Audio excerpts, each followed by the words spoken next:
தமிழ்நாட்டினுடைய கண்காணிப்பை, தமிழ்நாட்டினுடைய நிலவரங்களை இன்னைக்கு அவர் செய்ய வேண்டிய பணிகளை யாரோ செஞ்சிட்டு இருக்காங்கன்னு சொல்லி தகவல் வந்துட்டு இருக்கு. எதை பத்தியும் அவர் சட்டசபையிலும் பேசுறதில்லை, பத்திரிகையாளர்கிட்டையும் பேசுறதில்லை. மற்ற கட்சிகள் எல்லாம் வியந்து பார்க்கின்ற வகையில், இன்னும் சொல்ல போனா ஜோசப் விஜய் நடுங்குகின்ற வகையில் இன்னைக்கு போராட்டம். பொறுப்பாக பேசுகின்ற தகுதியை அவர் பெற்றிருக்கவில்லை என்பதால் தான் நம்ம இன்னைக்கு அமைதியா இருக்கிறாருன்னு இன்னைக்கு அவரை பார்த்தவர்கள் சொல்றாங்க.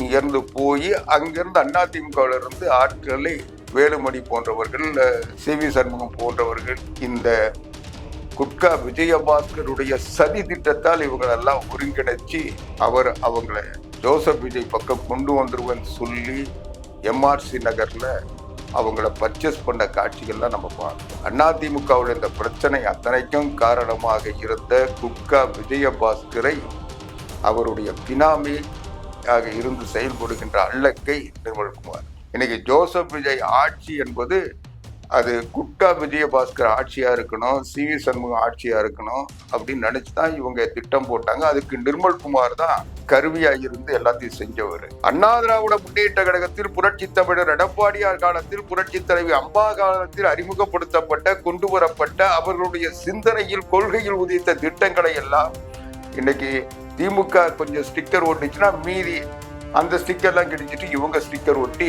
எல்லாம் இவங்க திட்டங்களை போல அறிவிச்சிருக்காங்க. அமைச்சரை காணும். இன்னும் எந்த துறைக்கு எந்த அமைச்சர்ன்னு ஜோசப் விஜய்க்காவது தெரியுமான்னா தெரியல.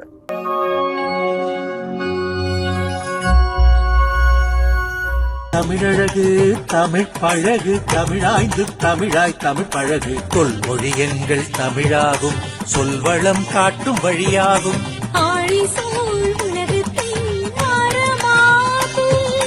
வணக்கம் அன்பு உறவுகளே, நான் ஆவடிக்குமார்.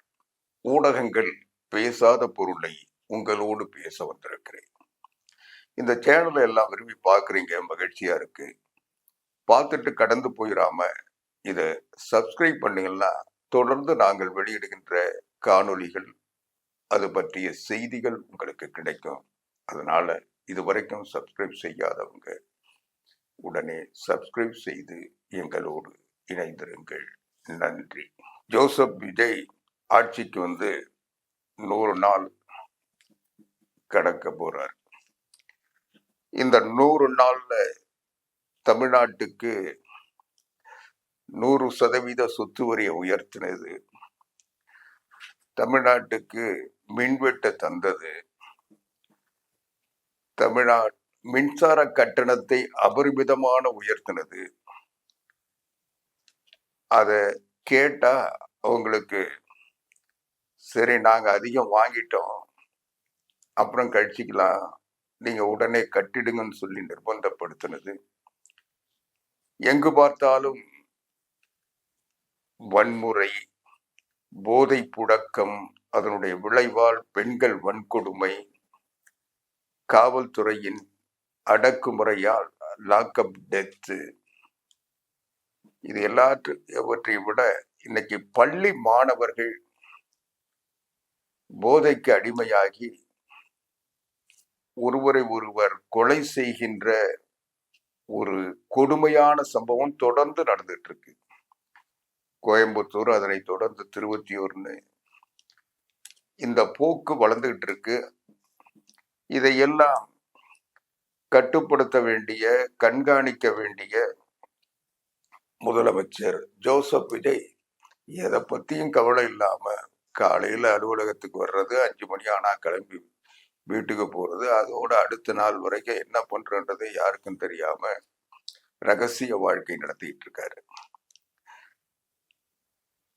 தமிழ்நாட்டினுடைய கண்காணிப்பை, தமிழ்நாட்டினுடைய நிலவரங்களை இன்னைக்கு அவர் செய்ய வேண்டிய பணிகளை யாரோ செஞ்சிட்டு இருக்காங்கன்னு சொல்லி தகவல் வந்துட்டு இருக்கு. எதை பத்தியும் அவர் சட்டசபையிலும் பேசுறதில்லை, பத்திரிகையாளர்கிட்டையும் பேசுறதில்லை.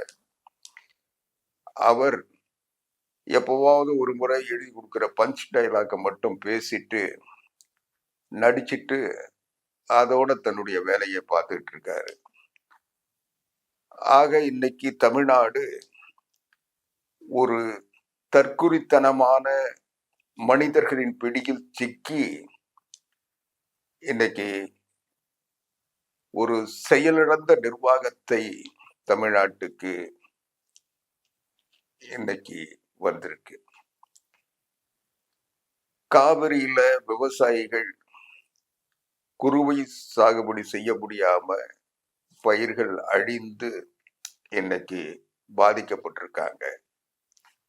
காவிரியில் நமக்கு மாதந்தோறும் தர வேண்டிய காவிரி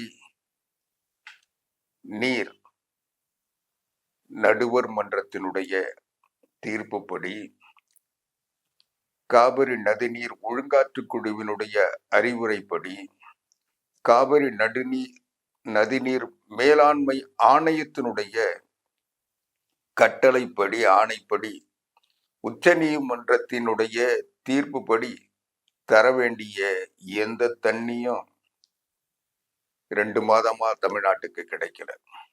இதனுடைய விளைவால் ஜூன் மாதம் 12ஆம் தேதிக்குள்ள அணை திறக்கப்பட்டிருக்க வேண்டும். மேட்டூர் அணை இதுவரைக்கும் திறக்கப்படல. இன்றைக்கு காவிரி டெல்டா பாசனத்தை நம்பி பயிர் செய்த மாவட்ட விவசாயிகள் பாதிக்கப்பட்டிருக்கிறார்கள். ஜோசப் விஜய் ஆட்சிக்கு வர்றதுக்கு முன்ன நாங்க ஆட்சிக்கு வந்தா சிறு குறு விவசாயிகள் 5 ஏக்கருக்குள் நில உடைமை கொண்ட விவசாயிகளுடைய கடன்கள் கூட்டுறவு சங்கங்களில் வாங்கிய பயிர்க்கடன்கள் அத்தனையும் தள்ளுபடி செய்வேன்னு சொன்னாரு. அதற்கு மேற்கொண்டு பெரு விவசாயிகள் வாங்கிய கடனில் 50% தள்ளுபடி செய்வோம்னு சொன்னாரு. இது எதையும் செய்யாம 75,000 ரூபாய் வரைக்கும் கடன் வாங்கினவங்களுக்கு தள்ளுபடி, 75,010 ரூபாய் வாங்கினவங்களுக்கு 50% தள்ளுபடி, அதுவும் 35% சொல்லி இன்னைக்கு அதுலேயும் அந்த மக்களை அலைகழிய வைத்துக் கொண்டிருக்கிறார். இது மட்டும் இல்லாம அது கூட ஒரு வீட்டுல ஒரு குடும்பத்துல, இந்த கூட்டு குடும்பத்துல 2 பேர் கடன் வாங்கியிருந்தாங்கன்னா அதுல ஒருத்தருக்கு தான் தள்ளுபடி, அதுவும் குறைந்த கடனை வாங்கியவர்களுக்கு தள்ளுபடின்னு சொல்றாங்க.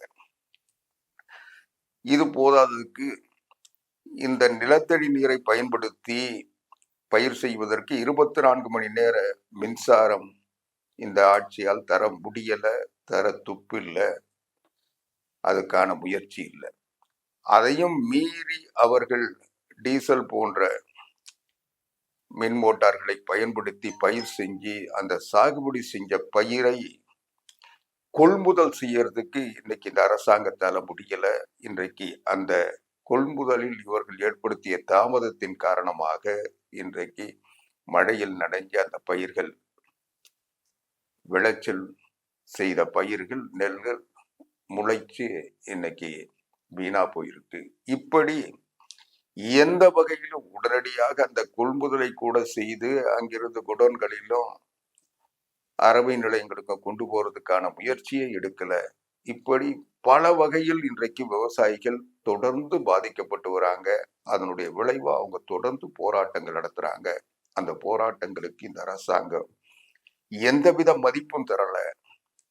அவங்களோட பேச்சுவார்த்தைக்கு கூட ஒரு சுமூக நிலையை உருவாக்காம, அதை பத்தி கவலைப்படாம இவங்க ரீல்ஸ் போடுறது, மீம்ஸ் போடுறது, ஷார்ட்ஸ் போடுறதுன்ட்டு விஜயை இன்றைக்கு ஒரு உலகத்திலே இல்லாத ஒரு அதிசய பிறவி போல இன்றைக்கு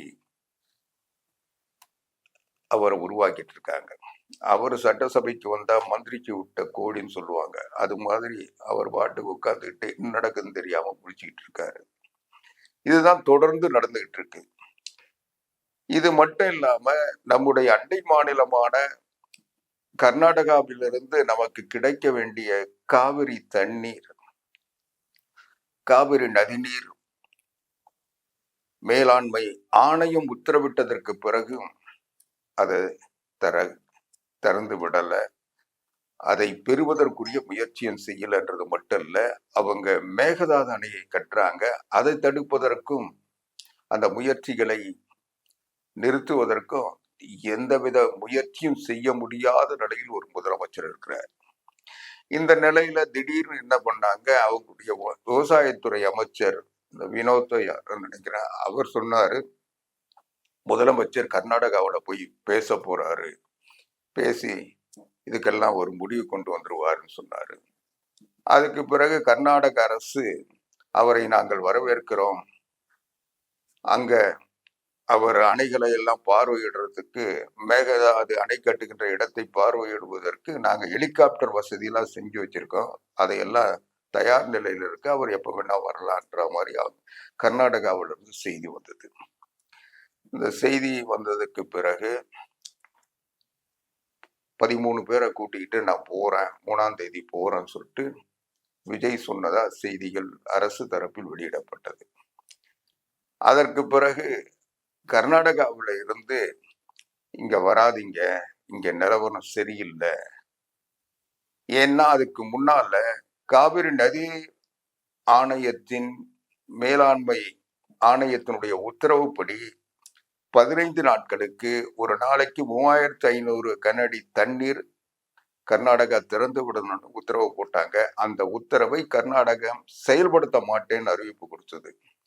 எங்ககிட்டே தண்ணி இல்லை, வெறும் 86 அடி தான் கபினியில் இருக்கு, அதனால 86% தண்ணி அணையில் இருக்கு, அதனால நாங்க தரமாட்டோம் சொல்லி கர்நாடகா சொல்லிச்சு. அந்த நிலையில விஜயனுடைய ஜனநாயகன் திரைப்படம் கர்நாடகாவில் திரையிடப்பட்டு ஓடிட்டு இருந்தது. இந்த செய்தி வந்த உடனே அந்த படத்தினுடைய பேனர்கள் கிழிக்கப்பட்டதா அங்க இருக்கிற ஒரு சில வன்முறையாளர்கள் செஞ்சதா ஒரு தகவல் வந்தது. உடனே ஜோசப் விஜய் அங்க போறன்னாரு. அதுக்கப்புறம் கர்நாடகா இங்க சூழல் சரியில்லை, வராதிங்கன்னு கர்நாடக முதலமைச்சர் சொன்ன உடனே இவர் அமைதி ஆயிட்டார், ஒரு எதிர்வினை கூட ஆற்றல. அங்க பேச்சுவார்த்தைக்கு வருகிறேன் என்று சொன்னபோது ஏற்றுக்கொண்ட கர்நாடகா, நீங்க வந்தீங்கன்னா கலவரம் வரும்னு சொன்னாரு, அதனால நான் போகலன்னு சொல்லி இன்னைக்கு தாவேக அரசு தன்னுடைய தோல்வியை இன்னைக்கு தமிழ்நாட்டுக்கு ஒரு கேவலமான நிலையை உருவாக்கி இருக்கு. ஆனா உண்மையில அங்க நடந்தது என்னன்னு கர்நாடகாவிலிருந்து வர செய்திகளை பார்த்தீங்கன்னா, ஜனநாயகன் படத்தை அங்கு தொடர்ந்து திரையிடுவதற்குரிய சூழல் இருக்க வேண்டும் என்பதற்காக ஜோசப் விஜய் அங்க போனதாகவும், அது நீங்க வந்து அங்க செய்யறதை விட நான் அதை பார்த்துக்கிறேன், அந்த படம் தியேட்டர்ல எந்த பிரச்சனையும் இல்லாம ஓட வைக்கிறேன், நீங்க வர வேண்டாம், இந்த சூழல் சரியில்லைன்னு சொல்லி கர்நாடகா சொன்னதாகவும், அதனால ஜோசப் விஜய் அமைதி ஆயிட்டாரு. இவர் உண்மையில போனது கர்நாடகாவில் மேகதாது அணையை கட்டுவதை தடுத்து நிறுத்துவதற்கோ அல்லது கர்நாடகா திறந்து விட வேண்டிய காவிரி நீரை திறந்து விட வேண்டும் என்று வற்புறுத்துவதற்கோ இவர் போகல. இவர் ஜனநாயகன் படம் தொடர்ந்து ஓடணுன்றதுக்காக பேச்சுவார்த்தைக்கு போனாருன்னு சொல்லி கர்நாடகாவில் இருக்கின்ற சிலர் நம்பத்தகுந்த வட்டாரங்களிலிருந்து சொல்றாங்க. இவருடைய கோரிக்கை அங்கு ஏற்கப்பட்டு கர்நாடகாவோட ஜனநாயகன் படம் தொடர்ந்து திரையிடப்பட்டதற்கு பிறகு இவர் அமைதியாயிட்டார். அதற்கு பிறகு இவர் பொறுமையா நிதானமா 2.5 மாசம் கழிச்சு இப்பதான் உச்ச நீதிமன்றத்துல ஜோசப் விஜய் அரசு இந்த பிரச்சனைக்கு தீர்வு கேட்டு கர்நாடக தண்ணியை திறந்து விடணும்னு சொல்லி இன்னைக்கு வழக்கு போட்டிருக்கிறதா சொல்றாங்க. அந்த வழக்கு விசாரணைக்கு வரப்போகுது. ஆக அவருடைய நோக்கம் ஜனநாயகன் படம் ஓடணுன்றது தானே தவிர மேகதாது அணையை தடுக்க வேண்டும் என்பதோ, காவிரியில் கர்நாடகம் தர வேண்டிய தண்ணீர் தராதனுடைய விளைவாக மேட்டூர் அணை 2 மாதங்களுக்கு மேல் திறக்கப்படாமல் இருக்கிறது, அதை திறக்க வேண்டும், காவிரியில் பாசன பகுதியில் விவசாயம் செய்வதற்கு தேவையான நீர் மட்டுமல்ல 20 மாவட்டங்களில் குடிப்பதற்கு நீர் கிடைக்க வேண்டும் என்று தமிழ்நாட்டின் நுழையை அவர்கள் உணர்ந்து செயல்பட்டதோ இல்லை. ஆக இன்னைக்கு ஒரு செயலிழந்த முதலமைச்சர் மட்டுமல்ல, தமிழகத்தை வஞ்சிக்கின்ற துரோகம் செய்கின்ற ஒரு முதலமைச்சராக இன்றைக்கு ஜோசப் விஜயை விவசாயிகள் பார்க்கிறாங்க. இந்த உணர்வுகளை எதிரொலிக்கின்ற வகையில் இன்றைக்கு அனைத்திந்திய அண்ணா திராவிட முன்னேற்ற கழகத்தின் பொதுச் செயலாளர் முன்னாள் முதலமைச்சர் புரட்சி தமிழர் எடப்பாடியார் இன்னைக்கு தமிழ்நாடு முழுவதும் மிகப்பெரிய எழுச்சி போராட்டம் நடத்தி விவசாயிகளுக்கு பாதுகாவலனாக, விவசாயிகளுக்கு பக்கத்துணையாக அண்ணா திராவிட முன்னேற்ற கழகம் இருக்கிறது என்பதை எடுத்து சொல்லுகின்ற வகையில் கர்நாடகம் எத்தனை ஜோசப் விஜய்களுடைய செயலிழந்த தன்மையால் தமிழ்நாட்டு மக்கள் விவசாயிகள் பாதிக்கப்பட்டாலும் அண்ணா திராவிட முன்னேற்ற கழகம் அதனுடைய பொதுச் செயலாளர் புரட்சி தமிழர் எடப்பாடியார் அவர்களுக்காக போராடுவதற்கு மட்டுமல்ல, நிவாரணம் தேடுவதற்கும் முன்னிற்பார் என்பதை நிரூபிக்கின்ற வகையில் இன்னைக்கு போராட்டத்தை வெற்றிகரமா நடத்தி முடிச்சிருக்கோம். இன்னைக்கு மற்ற கட்சிகள் எல்லாம் வியந்து பார்க்கின்ற வகையில், இன்னும் சொல்ல போனா ஜோசப் விஜய் நடுங்குகின்ற வகையில் இன்னைக்கு போராட்டம். இந்த போராட்டம் வெற்றி என்பது எல்லா மாவட்டங்களிலும் சிறப்பாக நடந்து முடிஞ்சிருக்கு. இந்த போராட்டத்தை பார்த்து இந்த ஜோசப் விஜய் தான் வாய் திறக்காத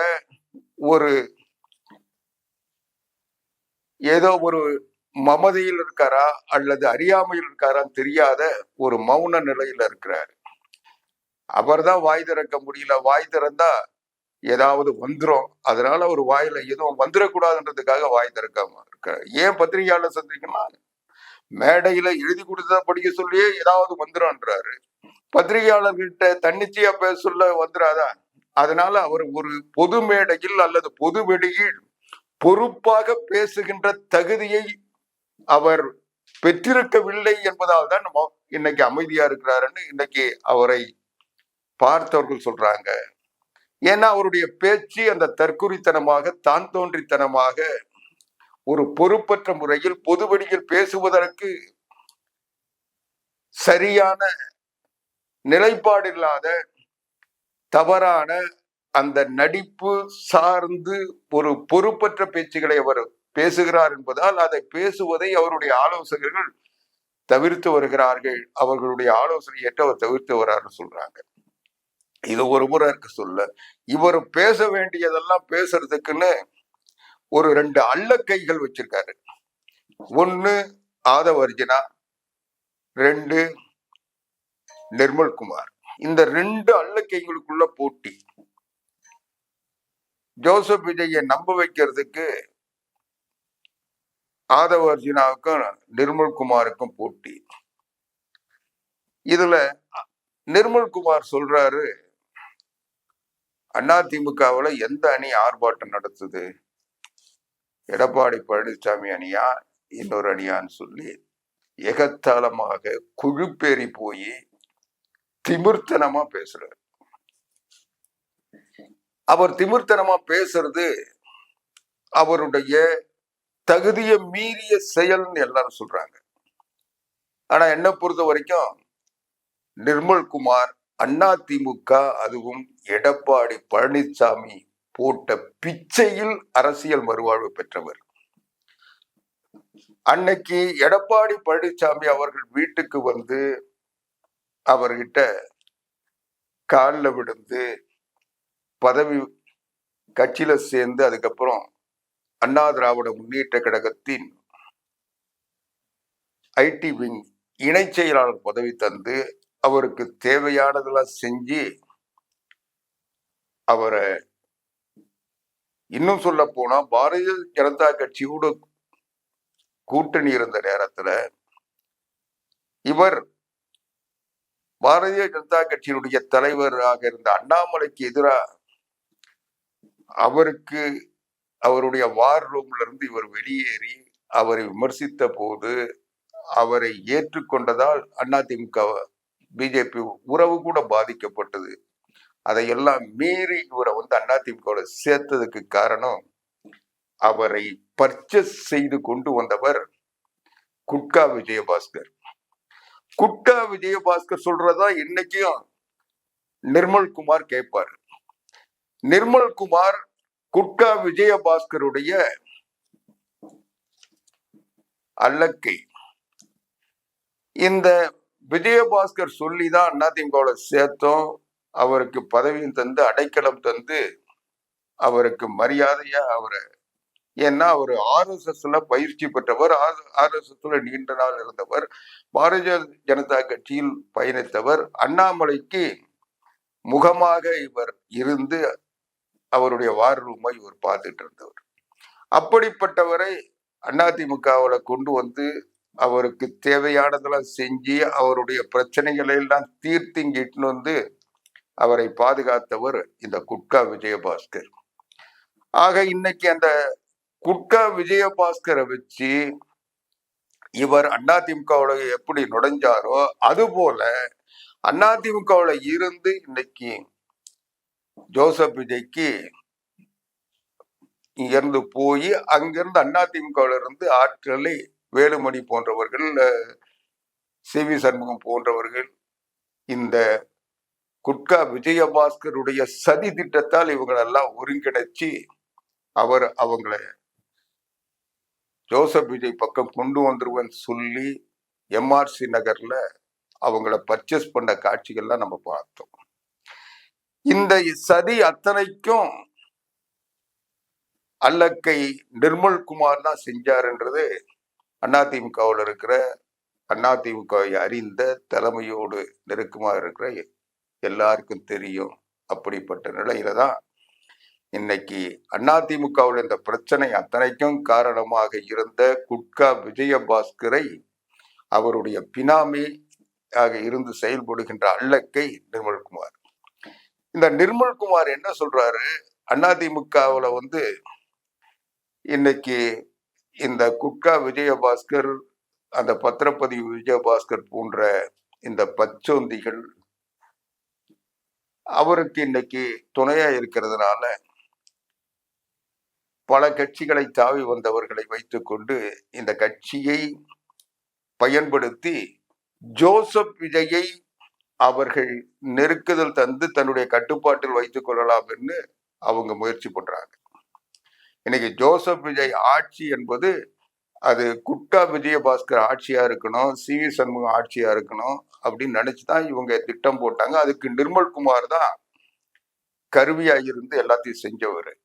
அதனால இந்த கூட்டம் எல்லாம் இவங்களை நம்பி 25 பேரை ஓட்டு போட்டு அதனுடைய விளைவாக அனைத்து இந்திய அண்ணா திராவிட முன்னேற்ற கழகம் எடுத்த சட்டபூர்வமான நடவடிக்கையால் பொதுச் செயலாளர் புரட்சி தமிழர் எடப்பாடியாருடைய சாதுரியத்தால் இன்னைக்கு அவங்க மறுபடியும் மன்னிப்பு கேட்டு வந்தது. சில 6 பேர் இன்னைக்கு நடுத்தருவில் நிற்கிறது, எல்லாம் நடந்தது. அது ஒரு பக்கம்.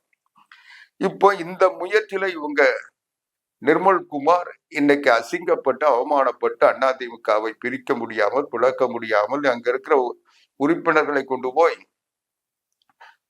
அமைச்சராக்க முடியாமல் அங்க இருக்காரு. அது ஒரு பக்கம். இன்னொரு பக்கம் ஆதவர்ஜினாக்கு தேர்ந்தெடுத்த ஆள் செங்கோட்டையன். ஆதவர்ஜினா செங்கோட்டையனை வச்சு அதிமுகவில் இருந்து எல்லாரையும் எடுத்து தான் செல்வாக்கு பெறலாம். 2வது இடம் இல்ல, ஜோசப் விஜய் ஏமாந்தா தானே முதலமைச்சரா நம்ம ஆகலாம், நம்ம தானே முதல் போட்டிருக்கோம்னு சொல்லிட்டு ஆதவர்ஜினா ஒரு பக்கம். இந்த ஆதவர்ஜினா வந்து தேர்ந்தெடுத்தால் செங்கோட்டையன். இப்போ செங்கோட்டையில வச்சு அவர் கொஞ்சம் ஆளெல்லாம் பிடிச்சி கட்சி கொண்டு வர்றதுக்கு அவரை அல்லக்கையா வச்சு எல்லாத்தையும் செஞ்சாரு. இப்போ ஆதவர்ஜினாவும் நிர்மல்குமாரும் 2 பேரும் யார் அதிமுகவுல இருந்து ஆளை கொண்டு வர்றதுல இவங்களுக்கு 2 பேருக்கு இடையில போட்டி. இந்த போட்டியில இன்னைக்கு 2 பேரும் அதிமுகவை பலகீனப்படுத்துவதாக நினைத்து கொண்டு இவங்களை அசிங்கப்படுத்திட்டு இருக்காங்க.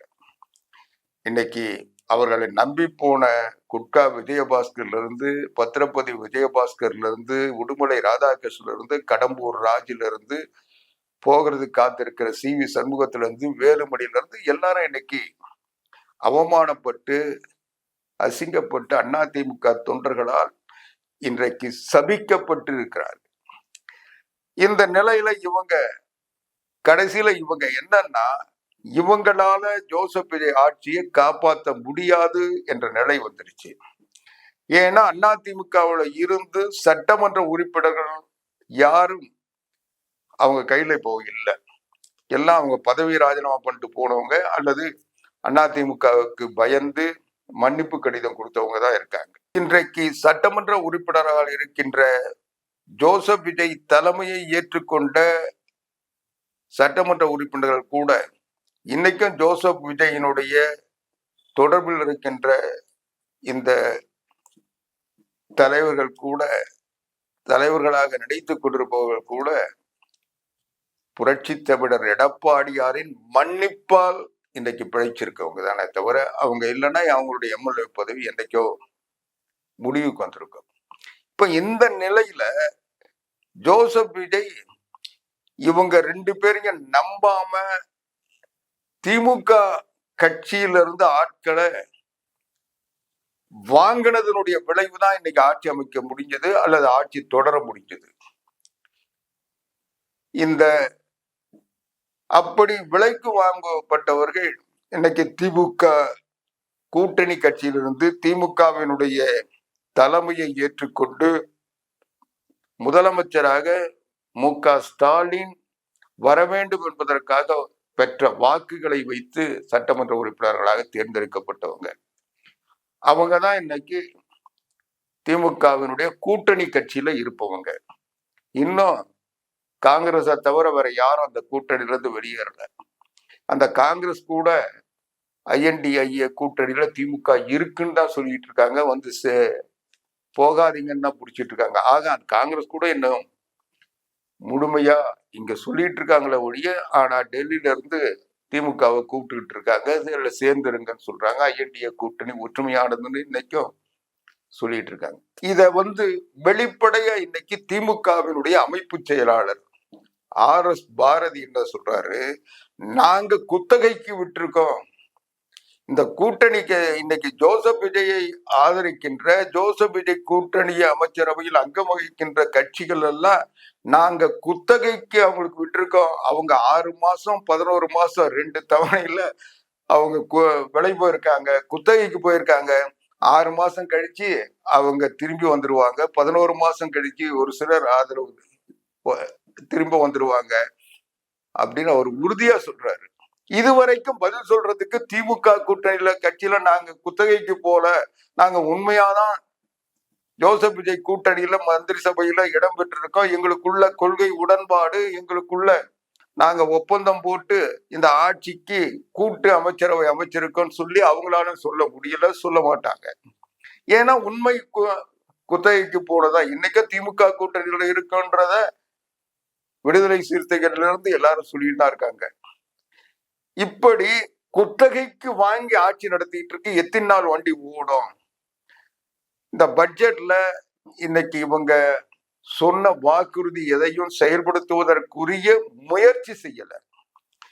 அண்ணா திராவிட முன்னேற்ற கழகத்தில் புரட்சி தமிழர் எடப்பாடியார் காலத்தில், புரட்சி தலைவி அம்மா காலத்தில் அறிமுகப்படுத்தப்பட்ட கொண்டு வரப்பட்ட அவர்களுடைய சிந்தனையில் கொள்கையில் உதித்த திட்டங்களை எல்லாம் இன்னைக்கு திமுக கொஞ்சம் ஸ்டிக்கர் ஒட்டிச்சுன்னா மீதி அந்த ஸ்டிக்கர்லாம் கிடைச்சிட்டு இவங்க ஸ்டிக்கர் ஒட்டி எல்லாம் இவங்க திட்டங்களை போல அறிவிச்சிருக்காங்க. ஒரு திட்டம் சுயமா சொந்தமா ஒரு திட்டத்தை அறிவிக்கிறதுக்கு ஜோசப் விஜய்க்கோ அவருடைய அமைச்சர்களுக்கோ அமைச்சரவைக்கோ ஆட்சிக்கோ எந்தவித தகுதியும் இல்லை, எந்தவித முயற்சியும் செய்யல, அதுக்கான எந்தவித அறிகுறியும் தெரியல.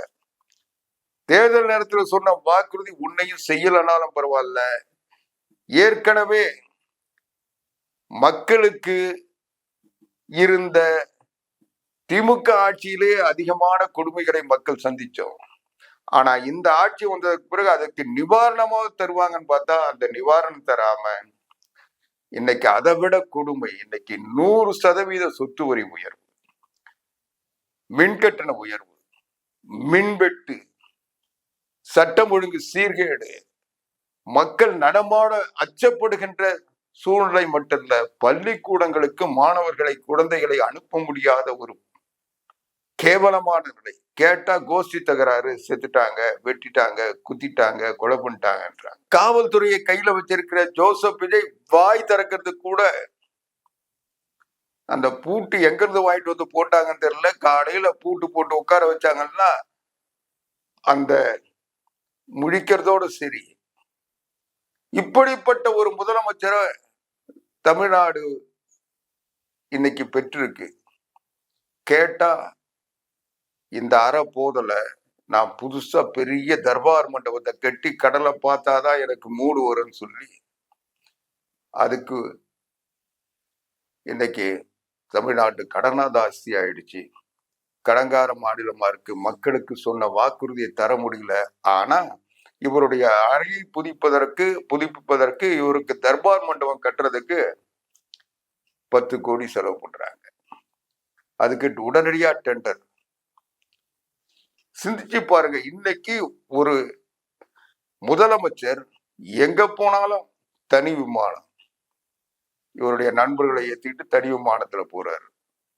ஒரு ஆடம்பரமான, அவரு கோட்டு சூட்டு போட்டான்னா தப்பா நாங்க போடக்கூடாதான்னு கேட்டாரு.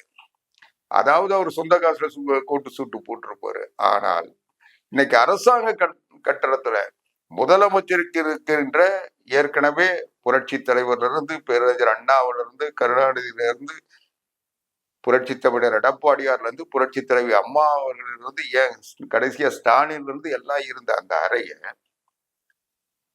அதை புதுப்பிச்சிங்க. அந்த அலுவலகங்கள் முழுமையா பயன்படுத்துறீங்க. அதுக்கு பிறகு அது பத்தாதுன்னு புதுசா இன்னைக்கு நாமக்கல் ராமலிங்கம் பிள்ளை மாளிகையில அங்க அரசு அலுவலர்களுக்காக, செயலாளர்களுக்காக ஏறத்தாழ ஒரு 20 அதிகாரிகள் அலுவலகங்கள் இருந்த இடத்த அகற்றிட்டு ஒரு 4-5 ஃப்ளோரை இதுவரைக்கும் தனக்கு தேவைன்னு எல்லாரையும் காலி பண்ணி கொண்டு போய் எல்லாத்தையும் மொத்தமா கலைவாணர் அரங்களை போட்டுட்டு ஒரு முதலமைச்சர் வாய் திறக்காம எதை கேட்டாலும் ஒரு பதில் சொல்லாம, தனக்கு இந்த ஆட்சிக்கு எந்த சம்மந்தமும் இல்லைன்ற மாதிரி ஒரு முதலமைச்சர் இருக்காரு. இவரு யாரோ அவருடைய வியூக வகுப்பாளர் சொல்லக்கூடிய அவருடைய நண்பர்கள் எழுதி கொடுக்கறத வசனம் பேசிட்டு நடிச்சிட்டு மக்களை ஏமாத்திட்டு இன்னைக்கு கர்நாடகாவும் கேட்டு தண்ணி வாங்க துப்பில்ல. தமிழ்நாடு விவசாயிகளுக்கு பயிர்க்கடனை தள்ளுபடி செய்யறதுக்கு இல்ல ரத்து செய்யறதுக்கு அதை கொடுத்த வாக்குறுதியை நிறைவேற்றுவதற்கு வக்கில்ல. கேட்டா காசு இல்லை. ஆனா இது போல ஆடம்பர செலவுகள் இவர் தன்னை அலங்கரித்துக் கொள்வதற்கும், தனக்கு ஒரு பெரிய வசதியான நடிகர் என்பதை காட்டுவதற்கும் அரசு பணத்தை அவர் செலவழித்துக் கொண்டிருந்தால் எப்படிப்பட்ட மனநிலையில் இன்னைக்கு இந்த 100 நாள் ஆட்சி கடந்து வந்திருக்கின்றது. இன்னைக்கு மக்கள் வேதனையில் தெரியாம இந்த தற்குறி கூட்டத்தை, தருதல கூட்டத்தை நம்பி வாக்களிச்சிட்டோமே. நம்ம ஊர்ல ஒரு சட்டமன்ற உறுப்பினரை காணோம், அமைச்சரை காணோம். இன்னும் எந்த துறைக்கு எந்த அமைச்சர்ன்னு ஜோசப் விஜய்க்காவது தெரியுமான்னா தெரியல. அந்த அமைச்சரவை பட்டியல ஜோசப் விஜய் சொல்லுவாரான்னா தெரியல. அங்க இருக்கிற அமைச்சர்களுக்கே அமைச்சர்களுடைய போர்ட்போலியோ என்ன சொல்ல முடியுமான்னா தெரியாது. சட்டமன்ற உறுப்பினர்களாவது கண்டுபிடிக்க முடியுமானா முடியாது. பத்திரிகையாளர்களுக்காவது தெரியுமானா தெரியாது. அதுக்கு ஒரே வழி, இப்பதான் இந்த நேரலை காற்றுன்ற பேர்ல எதிர்கட்சிகளை எல்லாம் புறக்கணிப்பு செய்து இன்னைக்கு அந்த உறுப்பினர்களை காட்டிட்டு இருக்காங்க. அதை பார்க்க சொல்லியே அவங்க எவ்வளவு ஒரு மோசமான மனிதர்களை நாம் ஜோசப் விஜயை நம்பி தேர்ந்தெடுத்தோம்னு மக்கள் இன்னைக்கு வேதனைப்பட்டு இருக்காங்க. இப்படிப்பட்ட நிலையில் இந்த 100 நாள் கடந்திருக்கிறது. இனியாவது அவர்கள் திருந்த வேண்டும், தங்களுடைய பொறுப்பை உணர்ந்து செயல்பட வேண்டும். ஏதோ வசனத்தை பேசி அதை பொது வெளியில நடிச்சு மக்களை ஏமாத்த முடியும். அதை ரீல்ஸாவும் மீம்ஸாவும் ஷார்ட்ஸாவும் போட்டு காலந்தள்ள முடியும்னு ஜோசப் விஜய் நம்பினார்னா நிச்சயம் தமிழ்நாட்டு மக்கள் அது ஏமாளிகள் இல்லை, அவங்க திருப்பி அடிப்பாங்கன்றதுக்கு தான் இன்னைக்கு அனைத்து இந்திய அண்ணா திராவிட முன்னேற்ற கழகம் தமிழ்நாடு முழுவதும் நடத்திய விவசாயிகளுக்காக, காவிரி நீரை பெறுவதற்காக, விவசாய கடன்களை தள்ளுபடி செய்வதற்காக, மேகதாது அணை கட்டுவதை தடுப்பதற்காக புரட்சி தமிழர் எடப்பாடியார் தலைமையில் நடத்திய இந்த மாபெரும் விவசாயிகள் போராட்டம், மக்கள் போராட்டம். இந்த போராட்டத்திற்கு பிறகாவது ஜோசப் விஜய் தூக்கத்திலிருந்து எழுந்து, மௌனத்திலிருந்து விடுபட்டு மக்களுக்கு செய்ய வேண்டியதை செய்வதற்கு முயற்சிக்க வேண்டும். அப்படி இல்லை என்றால் அவரை தூக்கி எறிவதற்கு மக்கள் தயங்க மாட்டார்கள் என்பதைத்தான் இந்த போராட்டம் காட்டுகிறது என்பதை சொல்லி விடைபெறுகின்றேன். நன்றி. மீண்டும் வணக்கம் உறவுகளே. நிகழ்ச்சியை பார்த்து ரசிச்சீங்களா? இந்த நிகழ்ச்சி உங்களுக்கு பிடிச்சிருக்குன்னு நாங்க நம்புறோம். இந்த நிகழ்ச்சி உங்களுக்கு பிடிச்சிருந்தா லைக் பண்ணுங்க, ஷேர் பண்ணுங்க, மறக்காம சப்ஸ்கிரைப் பண்ணுங்க. நீங்க பண்றதோட மட்டும் இல்லாம உங்களுடைய நண்பர்கள், உறவினர்கள் எல்லாரும் சப்ஸ்கிரைப் பண்ண சொல்லுங்க. உங்களுடைய மேலான கருத்துக்களை கருத்து பெட்டியில் மறவாமல் பதிவு செய்யுங்க.